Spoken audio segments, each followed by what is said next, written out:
Welcome students.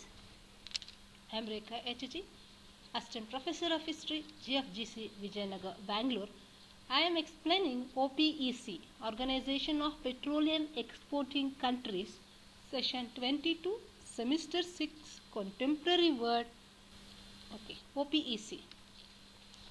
OPEC ಅನ್ನುವಂಥದ್ದು full form Organization of Petroleum Exporting Countries, otherwise ತೈಲ ರಫ್ತು ರಾಷ್ಟ್ರಗಳ ಒಕ್ಕೂಟ. ಇದರ ಅದನ್ನು ಮತ್ತೊಂದು ಭಾಷೆಯಲ್ಲಿ ಒಪ್ಯಾಕ್ ಅಂತ ಕೂಡ ಕರೀತಾರೆ. ಇದು ಸ್ಥಾಪನೆ ಆಗಿದ್ದಂಥದ್ದು 1960.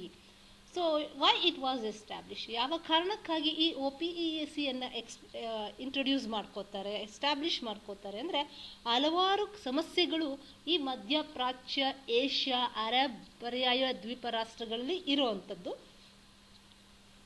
ಸೊ ಈ ಮಧ್ಯಪ್ರಾಚ್ಯ ಅರಬ್ ದೇಶಗಳು ತೈಲೋತ್ಪಾದಕ ರಾಷ್ಟ್ರಗಳು, they are the producing the oil. ಅವು ಅಪಾರ ತೈಲ ನಿಕ್ಷೆಯನ್ನು ಹೊಂದಿವೆ. They have lot of what you called mining, ಗಣಿಗಾರಿಕೆ ಮಾಡೋದಕ್ಕೆ ಹಲವಾರು ನಕ್ಷೆಗಳನ್ನು ಹೊಂದಿದ್ದಾವೆ. ಅವು ಅರ್ಧ ಜಗತ್ತಿಗೆ ತೈಲವನ್ನು ಪೂರೈಸ್ತವೆ. They supply for of of the world, they supply the petrol. ಅದರ ತೈಲ ಸಂರಕ್ಷಣೆ, ಉತ್ಪಾದನೆ, ಮಾರಾಟ ಮಾಡಿ ಅಪಾರ ಲಾಭ ಗಳಿಸುವಷ್ಟು ತಂತ್ರಜ್ಞಾನ, ವಿಜ್ಞಾನ, ಯಂತ್ರಶಕ್ತಿ, ಬಂಡವಾಳ ಈ ದೇಶಗಳಲ್ಲಿ ಇಲ್ಲ. ನಿಧಿ ಇದೆ, what you call, they can explore the resources, but they don't have knowledge. ಯಾವ ವಿಷಯದಲ್ಲಿ ಅವ್ರಿಗೆ ನಾಲೆಜ್ ಇಲ್ಲ ಅಂದರೆ ಯಾವ ರೀತಿ ಈ ತೈಲವನ್ನು ಉತ್ಪಾದನೆ ಮಾಡಬೇಕು, ಹೇಗೆ ಮಾರಾಟ ಮಾಡಬೇಕು, ತಂತ್ರಜ್ಞಾನ ಏನು ಯೂಸ್ ಮಾಡಬೇಕು, ವಿಜ್ಞಾನ, ಯಂತ್ರಶಕ್ತಿ ಇದ್ರ ಬಗ್ಗೆ ಅವರಿಗೆ ಏನು ನಾಲೆಜ್ ಇಲ್ಲ. ಈ ದೇಶಗಳಲ್ಲಿ they don't have the knowledge. So ಇದನ್ನು ಮನಗಂಡಂಥ ಪಾಶ್ಚಿಮಾತ್ಯ ರಾಷ್ಟ್ರಗಳು, ಕಂಪನಿಗಳು ಹಣ ಹೂಡಿಕೆ ಮಾಡಿ, ತಂತ್ರಜ್ಞಾನ ಹೂಡಿಕೆ ಮಾಡಿ ತೈಲ ಬಾವಿಗಳ ಮೇಲೆ ಏಕಸ್ವಾಮ್ಯವನ್ನು ಸಾಧಿಸ್ತಾ ಹೋಗ್ತವೆ. ಗುತ್ತಿಗೆಗೆ ಪಡ್ಕೊಂಡು ಏಕಸ್ವಾಮ್ಯತೆಯನ್ನು ಸಾಧಿಸ್ತವೆ. ಇಂಪಾರ್ಟೆಂಟ್ ಆಯಿಲ್ ಕಂಪನಿಗಳು ಯಾವಾಗಿದ್ವು ಅಂತಂದರೆ Anglo Iranian Oil Company, American Oil Company, the Royal Dutch Company, Gulf Oil Corporation, the French Petroleum, Kuwait Oil Company, Qatar Oil Company ಇತ್ಯಾದಿ. ಸೊ ಬಂಡವಾಳಶಾಹಿ ರಾಷ್ಟ್ರಗಳು ಇಲ್ಲಿ ಹೂಡಿಕೆಯನ್ನು ಮಾಡಿ ವರಮಾನವನ್ನು, they are getting the wealth by investing money in these countries. These capitalistic nations are earning money, but the wealth belongs to the Middle East countries. So ಹೀಗಾಗಿ ಕೊಲ್ಲಿ ರಾಷ್ಟ್ರಗಳಲ್ಲಿ ಒಂದು ಆರ್ಥಿಕ ದುಸ್ಥಿತಿಯು ಎದುರಾಗತ್ತೆ. ಬಿಕಾಸ್ ಆ ತೈಲ ಎಲ್ಲ ಯಾರೋ ತಿನ್ಕೊಂಡು, ಯಾರೋ they are enjoying, and these people are not getting the benefits of their own oil resources. So ಹಾಗಾಗಿ ಇದರಿಂದ ಎಚ್ಚೆತ್ತುಕೊಂಡಂಥ ಅರಬರು, ಬುದ್ಧಿಜೀವಿಗಳು ಅವರು ಶೋಷಣೆಯನ್ನು ಖಂಡಿಸಿ ಹೊಸ ಒಂದು ಆರ್ಗನೈಸೇಷನನ್ನು ಸ್ಥಾಪನೆ ಮಾಡೋದಕ್ಕೆ ಮುಂದಾಗ್ತಾರೆ. ಅದನ್ನೇ OPEC ಅಥವಾ OPEC ಅಂತ ಕೂಡ ಕರೀತಾರೆ. So this was founded on 14 September 1960 ಬಾಗ್ದಾದ್ನಲ್ಲಿ. 5 ಪ್ರಮುಖ ಮೆಂಬರ್ಸ್ ಯಾರಾಗಿರ್ತಾರೆ ಅಂತಂದರೆ Iran, Iraq, Kuwait, Saudi Arabia and Venezuela. ಒಂದು ಅರಬೇತರ ರಾಷ್ಟ್ರ ಕೂಡ ಮೆಂಬರ್ ಆಗಿ ಮಾಡ್ಕೊಂಡಿದ್ದಾರೆ. ಅದು ಯಾವ ರಾಷ್ಟ್ರ ಅಂತಂದರೆ Venezuela. It has been since 1965ರಿಂದ ಹೆಡ್ ಕ್ವಾರ್ಟರ್ಸ್ ಇರೋದು Vienna, Austria OPEC member state ಅಲ್ಲ, ಆದರೂ ಕೂಡ ಅದು ಹೆಡ್ ಕ್ವಾರ್ಟರ್ಸ್ ಏನಾಗಿದೆ ವಿಯೆನ್ನಾ, ಆಸ್ಟ್ರಿಯಾ ರಾಜಧಾನಿಯಲ್ಲಿ ಇದನ್ನು ಸ್ಥಾಪನೆ ಮಾಡಿಕೊಂಡಿದ್ದಾರೆ. ಸೊ ಆಸ್ ಆಫ್ ಸೆಪ್ಟೆಂಬರ್ 2018ರಲ್ಲಿ 13 countries accounted for 44% of the global oil production and 81.5% of the world's proven oil resources, giving OPEC a major influence in the global oil prices that were previously determined by the so-called Seven Sisters grouping of multinational oil companies. So ಈ ಒಂದು ಒಕ್ಕೂಟದಿಂದ ಎಷ್ಟು ಲಾಭ ಆಗ್ತಿದೆ ಅಂತಂದರೆ 44% oil production ಈ ಗುಂಪಿನಲ್ಲೇ ಆಗತ್ತೆ. ಮತ್ತು ರಿಸೋರ್ಸಸ್ ಅಂದರೆ ಈ ಒಂದು ಗಣಿಗಳು ಎಷ್ಟಿದ್ದಾವೆ ಅಂದರೆ 81.5% ಗಣಿಗಳು ಈ ಒಂದು ಮೆಂಬರ್ ದೇಶಗಳಲ್ಲಿ ಇರುವಂಥದ್ದು. So this are all is a very good sign for the development of the oil resources. OPEC ಕಂಟ್ರಿನಲ್ಲಿ ಅಷ್ಟು ನಿಧಿ ಇರುವಂಥದ್ದು. ಸೊ ಈ ಒಂದು OPEC ಸಂಘಟನೆಯ ಸ್ಥಾಪಿಸಿಕೊಂಡಾಗ ಇಲ್ಲಿ ನಂತರ Nigeria, Algeria, Qatar, Libya, Indonesia, United Arab Emirates OPEC ಅನ್ನು ಸೇರ್ಕೊಳ್ತವೆ. Later they also join. So ಈಗ ಪ್ರೆಸೆಂಟ್ಲಿ 2011 ದೇರ್ ವೇರ್ 11 ಸದಸ್ಯರಾಗಿದ್ದರು. ಈಗ 2021ನಲ್ಲಿ they are I think 14 members ಅಥವಾ 13 ಮೆಂಬರ್ಸ್ ಆಗಿರುವಂಥದ್ದು. So this formation of OPEC marked a turning point towards national sovereignty over natural resources. ಅವರ ತೈಲೋತ್ಪಾದನೆಯಲ್ಲಿ ಅವರ ಹಿಡಿತವನ್ನು ಸಾಧಿಸ್ಕೊಳ್ತಾರೆ. They will have the what you called resources of their own resources managed by the oil producing countries. OPEC decisions have come to play a prominent role in the global oil market and international relations. ಈ ಒಂದು ಕೂಟ decide ಮಾಡುತ್ತೆ price ಎಷ್ಟಿರುತ್ತೆ ಎಷ್ಟಿರಬಾರ್ದು ಅಂತ.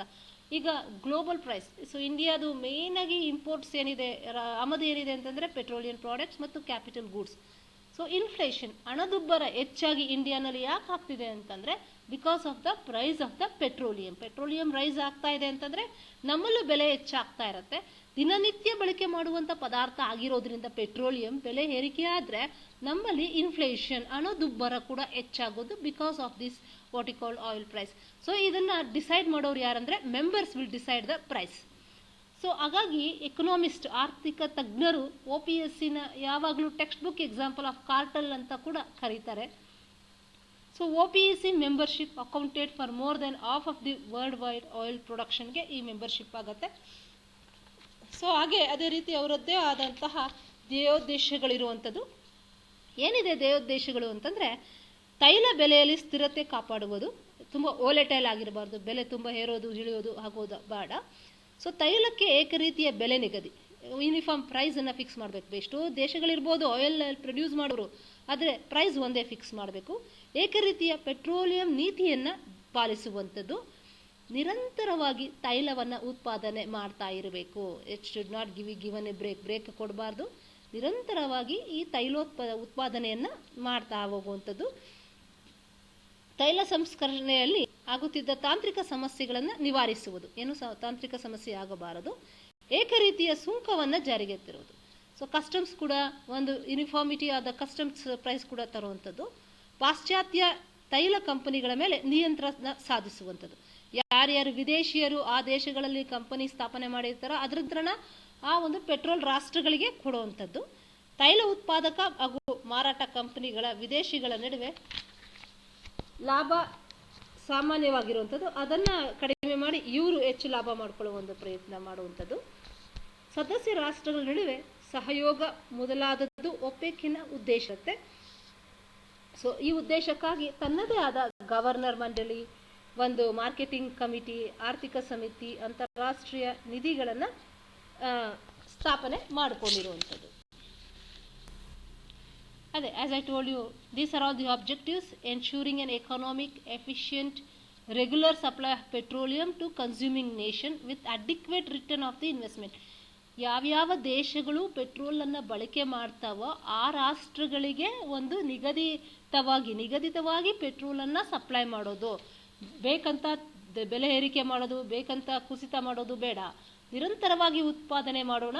ಕೆಲವೊಂದು ಕಡೆ scarcity create ಮಾಡ್ತಾರೆ, ಅಭಾವವನ್ನು ಸೃಷ್ಟಿಸಿದಾಗ ಬೆಲೆ ರೈಸ್ ಆಗತ್ತೆ, ನಮ್ಮಂಥ ದೇಶಗಳಿಗೆ ಸಮಸ್ಯೆ ಆಗತ್ತೆ. ಆ ರೀತಿ ಮಾಡಬಾರದು ಕೂಡ ಒಂದು ಇಂಟೆನ್ಷನ್ ಆಗಿರುತ್ತೆ OPEC. And also to coordinate and unify petroleum prices. ಎಲ್ಲ ಮೆಂಬರ್ಸಲ್ಲೂ ಕೂಡ ಪ್ರೈಸನ್ನು, ಒಂದು ಪೆಟ್ರೋಲ್ ಪ್ರೈಸನ್ನು ನಿಗದಿ ಮಾಡುವಂಥದ್ದು.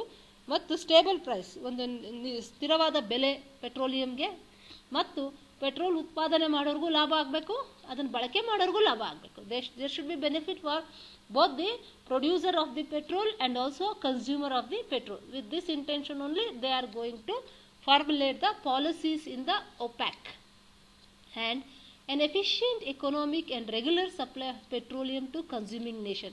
ಈಗ ಭಾರತ ಎಕ್ಸಾಂಪಲ್ ತಗೊಂಡ್ರೆ ಜನಸಂಖ್ಯೆ ಭಾಳ ದೊಡ್ಡದಿದೆ. ಇಂಡಿಯಾನಲ್ಲಿ ನಾವೇನು ಪ್ರೊಡ್ಯೂಸ್ ಮಾಡ್ತೀವಿ ಆಯಿಲ್ಲು, ದಿಗ್ಬಾಯ್ ಅಸ್ಸಾಂನಲ್ಲಿ, ಅದು 0.05% ನಮ್ಮ ದೇಶಕ್ಕೆ ನಮಗೆ ಸಾಕಾಗೋದಿಲ್ಲ. ಅಷ್ಟು ಕಡಿಮೆ ನಮ್ಮಲ್ಲಿ ಆಯಿಲ್ ಇರೋದು ದಿಗ್ಬಾಯ್ನಲ್ಲಿ ಮತ್ತು ಬಾಂಬೆ ಐನಲ್ಲಿ. Mostly Digboi and Bombay high ಎರಡು ಕಡೆ ಇರುವಂಥದ್ದು. So it is not sufficient for a country like India. ನಾವು ಯಾವಾಗಲೂ ವಿದೇಶಿಯರನ್ನೇ ಅವಲಂಬಿಸ್ತೀವಿ ಈ ತೈಲದ ಬೆಲೆಗೆ. ಆ ಕಾರಣಕ್ಕೆ ಆ ಬೆಲೆಯನ್ನು ಸ್ವಲ್ಪ ನಿಗದಿತವಾಗಿ ನಮಗೆ ಸಿಗೋ ರೀತಿಯಲ್ಲಿ ಇರಬೇಕು. ಎಲ್ಲ ದೇಶದವ್ರಿಗೂ ಒಂದು ರೀತಿಯಾದಂಥ ಒಂದು ಲಾಭ ಆಗಬೇಕು. So that is the intention of the OPEC. ಆ ಥರ OPEC ಅನ್ನ ತನ್ನ ಪಾಲಿಸಿಗಳನ್ನು ಫಾರ್ಮುಲೇಟ್ ಮಾಡ್ಕೊಳ್ತಾ ಹೋಗುತ್ತೆ. Fair return to on the capital for those investing in industry. ಯಾರು ಇದಕ್ಕೆ ಹೂಡಿಕೆ ಮಾಡ್ತಿರ್ತಾರೆ ಹಣ, ಅವ್ರಿಗೂ ಒಳ್ಳೆ ರಿಟರ್ನ್ ಸಿಗಬೇಕು. For example, let me take an example of Petronet L N G ಅಥವಾ ಹಲವಾರು ಕಂಪನಿಗಳಿದ್ದಾವೆ. ಅವು ಶೇರ್ಸನ್ನು ಮಾರ್ತವೆ. ಶೇರ್ಸ್ ತಗೊಂಡಂಥವ್ರಿಗೂ ಲಾಭ ಆಗಬೇಕು, ಮಾರಿದವ್ರಿಗೂ ಲಾಭ ಆಗಬೇಕು. ಇವರು ಸೆಕ್ರೆಟರಿಯೇಟನ್ನು ಲಾಂಚ್ ಮಾಡ್ಕೊಂಡಿದ್ದಾರೆ. OPEC Secretariat is an executive organ of the Organization of the Petroleum Exporting Countries, located at Vienna. It is responsible for implementation of all resolutions passed by the conference, carries out all decisions made by the governors. It also conducts research, the finding of which constitute key inputs in decision making. Secretariat consists of General Secretary, who is the organizing chief executive officer, as well as such staff as may be required for the organization's operations. It further consists of the Office of the Secretary General, Legal Office, the Research Division and Supply Service Division. OPEC countries ಈಗ the world 2/3 of the oil resources. ಮತ್ತೆ since currently it is worldwide oil sales are denominated in US dollars ನಲ್ಲೇ ವ್ಯಾಪಾರ ಆಗತ್ತೆ. This policy is designed to ensure that oil consumer continue to receive ಒಂದು ಸ್ಥಿರವಾದ ಬೆಲೆ ಇರುವಂಥದ್ದು. Twice a year ಇದು meet ಆಗುತ್ತೆ energy. Twice a year the ministry of energy and hydrocarbon affairs meet ಆಗ್ತಾರೆ to review the status of international oil market. Leading up to 1991 Gulf War ಆಗುತ್ತೆ. ಸದ್ದಾಮ್ ಹುಸೇನು OPECಗೆ ಬೆಲೆ ಕೊಡೋದಿಲ್ಲ. ಅವನ ಇಷ್ಟದಂತೆ ಪೆಟ್ರೋಲ್ ಬೆಲೆ ಏರಿಕೆ ಮಾಡ್ಕೋತಾನೆ. ಬೇರೆ ದೇಶದವರು ಅದನ್ನು ಅಪೋಸ್ ಮಾಡ್ತಾರೆ. ಕೊಲ್ಲಿ ಯುದ್ಧ ಕೂಡ ಆಗೋಗುತ್ತೆ. ಆ ಟೈಮ್ನಲ್ಲಿ ಅಮೆರಿಕದ ಇಂಟರ್ಫಿಯರೆನ್ಸ್ ಕೂಡ ಇರುತ್ತೆ. But the division of OPEC countries occasioned by Iran-Iraq war and Iraqi invasion of Kuwait, ಆ ಟೈಮ್ನಲ್ಲಿ ಸ್ವಲ್ಪ ಸಮಸ್ಯೆ ಉಂಟಾಗಿರುತ್ತೆ.